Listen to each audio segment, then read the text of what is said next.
পাবেন না হৃদয়ের বিষ আর অন্তরের বিষ, খালি পাবেন ভোরবেলার জন্য দরকারি। আনুমানিক মনে করেন ইনকাম 1000-10 টাকা থাকে, খরচ বাদ দিয়ে।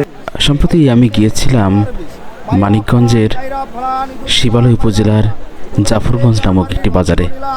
সেখানে এই লোককে দেখে আমি অবাক হয়ে দাঁড়িয়ে যাই। ওনাকে দেখে আমার মনে পড়ে যায় আমার ছোটবেলার কথা, যখন গ্রামের হাটে বাজারে ঘুরে ঘুরে কিছু মানুষ এ ধরনের জিনিসপত্র বিক্রি করত। ভাই কত বছর ধরে ব্যবসা করেন? 12 বছর ধরে ব্যবসা করছেন। কেমন চলে সংসার? খুব ভালোই চলে, মালিকের ভালোই চলে। সপ্তাহে কয়দিন? 4টা হাট করি। সপ্তাহে 4টা হাট করেন?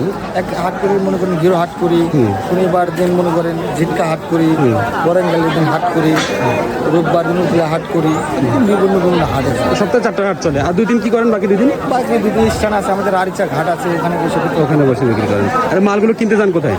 চকবাজার ঢাকায় চকবাজার চলে যান। ইঁদুর মারার বিষ, বাইরা ফালান গাইরা ফালান, ইঁদুর গুলা মাইরা ফালান। ইঁদুর আছে যার বাড়ি, ধ্বংস নীলা তার বাড়ি। ইঁদুর বলে চিকাবাই বাংলা ছেড়ে ভারত যায়, 72 জন ধরা পড়ছে, 73 জন জামিন নাই। মাইরা বিনা সারু পাচ্ছেন চাইনা গ্যাস। হাইরে মজার চুলকানি, দিনে খাই যায় যেমন তেমন, রাত্রে খাই যায় বেখানি। খাই যাইতে চুলকাইতে আন্ডার প্যান্ট গুলা, জাঙ্গা গুলা, লুঙ্গি গুলা সিরা ফেলাইছেন।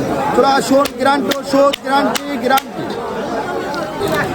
আমি সেই শামীম ভাই, মুলামুলির কোনো অপশন নাই। জোড়া বিরাটগুলো পাচ্ছেন ভাই, 1 জোড়া 20 করবেন না 1920।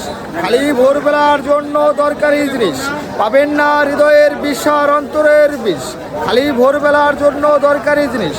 আর কিন্তু আসলেন না, তাড়াতাড়ি আসলেন না, তাড়াতাড়ি নিলেন না।